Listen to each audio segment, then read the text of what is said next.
If you have advice to the younger people of the generation that have been watching us today, and you know, they've grown up in this different world, you know, where everything's Googleable and everything's right there. It's a world of comfort. It's getting more comfortable all the time. And they see someone like you and they're like, okay, what the hell is this? And you know, what advice do you give to them for leading a life that can mean something, you know? So when they go up to those pearly gates, that it's heaven, not hell, that they can give something back and maybe one day, you know, write a book.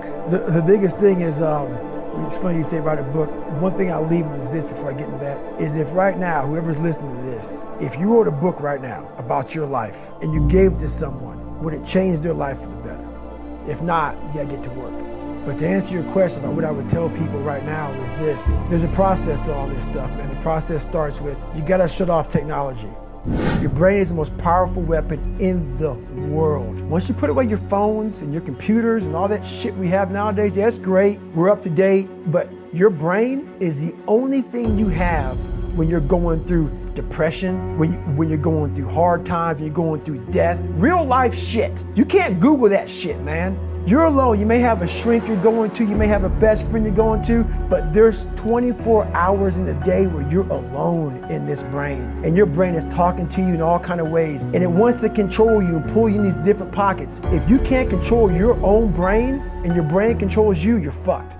Yeah, I go here. So go to that dark place. I call it the dark room, where you're alone. No cell phones, no music, no TVs, no computers. You by yourself. Very few people want to be alone anymore. They want to be around noise and people, and you can't think. Be alone. Go to that dark space. In that dark space, people go, I don't know what I want to do in my life because it's too loud. That dark space, you may need to spend years in that dark space, months, whatever it may be.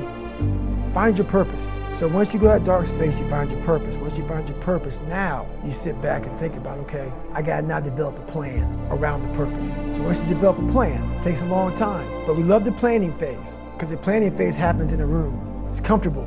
You go to the refrigerator. You can watch TV in the planning phase. It's nice. You have your plan all mapped out, strategy mapped out. Now it's the action phase. This is where people don't want to go to. From the planning stage, the strategy phase, to the action phase. The action phase is that 20% to that 100%. Truth isn't in the 20%. The truth is in this other part of your brain saying, look, man, you're wasting a bunch of percentage here. We have 80 more percent that we're not tapping into, because in this other 80% is suffering, pain, failure, self-doubt, darkness, and then a whole bunch of light. But to get to this light, you gotta go through all of this shit. So a lot of us know that. We know, I can get over here, but over here, man, this is much better, because I gotta go through this journey that is not fun. This from 20 to 100%, this shit in between is not fun. So we decide to live over here. So everybody goes, how do you do that? You know exactly how to do that. You know exactly, it's not a magic trick. Now you gotta put all that darkness, purpose, planning into action, and that's where the pain comes in. But the first advice I would give people, man, is shut life off for a little bit. Go to a dark place in your mind and figure out what the fuck you want to be. You don't know what you don't want, because you don't know what you want to be because you haven't spent time, real time with yourself. Spend time with yourself, trust me. And once you find that passion and that purpose, your goals, your purpose, everything will just start lining up. And then you'll find the courage to start that journey from that 20 to 100. Oh, I'm so sorry for interrupting you. I'll go this way so you can watch the rest of the video. Hello, Mr. Goggins. How are you doing? Thanks so much for being here. And my name is Mehul.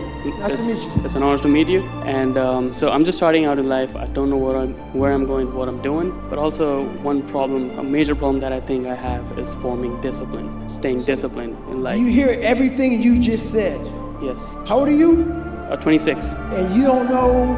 Where I'm going, what I'm doing, and I'm not disciplined. So how the fuck am I supposed to help you?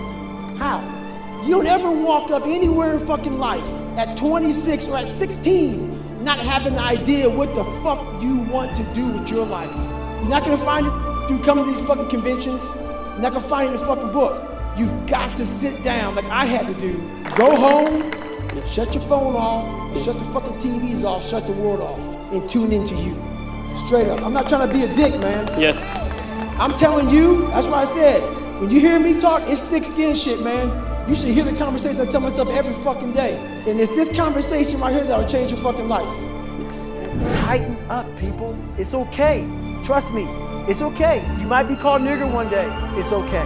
You might be called some Jewish word or some faggot or gay word. It's okay. Let them call you that. What are you going to do now? They don't own your life. How are you going to control that now? How are you going to flip it upside down and say, Roger that, now I'm going to harness this shit and you'll read about me years from now? How? That's the question. How are you going to do that? Thicken your skin. Become more of a human being. Don't be afraid of the reflection in the mirror.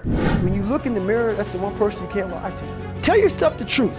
If someone calls you fucking fat, they may be bullying you, but you might be fucking fat. Someone calls you dumb, it's mean, but you might be fucking dumb. It's life, man. Take it for what it's worth and change it. That's all you can be afraid of. Once you overcome the reflection in the mirror, you've done it. You once said that if you were growing up in this generation that you would have a field day because you would take their souls. What did you mean by that? The younger generation quits, not everybody. So I gotta put that, people get their butt hurt, so not everybody. Most of this generation quits the second they get talked to. You did this wrong, or they get yelled at. It's so easy to be great nowadays because everybody else is, most people are weak. This is a softened generation. So if you have any mental toughness, any ability, if you have any fraction of self-discipline, the ability to not want to do it but still do it. People have a hard thing to understand. I hate to run. And what makes me so crazy, it doesn't anymore, is people go, well, why do you run if you hate it? What are you talking about?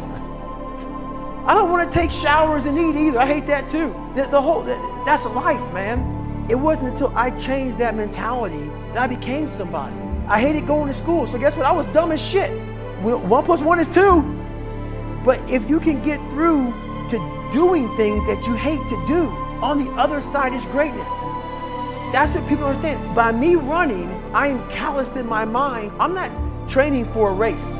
I'm training for life. I'm training for the time when I get that 2 o'clock in the morning call that my mom is dead or something happens tragic in life. I don't fall apart. I'm training my mind and my body and my spirit so it's all one, so I can handle what life is going to throw at me. Because the life I've lived, it throws a whole bunch at you. And if you're not physically and mentally prepared for that, you're just going to crumble and you're good for nobody. Are you still here? I hope you enjoyed the video. But before you leave, I wanted to share my thoughts on this video myself. Well, as you might have already knew this, David Goggins is known as the strongest man alive, a retired Navy SEAL officer who inspired a lot of people all around the world, including me, of course. I was a loser. I am probably still a loser right now. Yeah, boy. But he did at least inspire me to hit the gym and quit playing video games. Well, I should stop yapping about myself. The main message to take away from this video is that we should examine our mind and be true to ourselves. We can change something if we are aware of that. Own your weaknesses and make them better. Stop running away. Face yourself. We all have to face ourselves in order to find our true goal in life. Stop wasting your life. Go deep down in your soul. Know everything about yourself. I had to go through so much pain to figure out what the hell I want to do with my life, because I was always afraid of my insecurities. The process will be painful for a lot of you. Unfortunately, I don't think there is any other way. It's a lonely path with lots of suffering along the way. But on the other side of the suffering is greatness. You can also guess why I don't have a face and a name. Because I'm also on this journey to greatness, and I still have not found myself. My main objective of creating this channel is to build a community so we can all help each other to find our path to greatness. I hope this video helped you in some ways. It helps me a ton. That's why I keep rewatching my videos, which makes me a freak right. Don't freak out when you see lots of views on this video, because it's going to look something like this. Make sure to subscribe so you don't miss the part 2 of this video. See you on the next video, folks.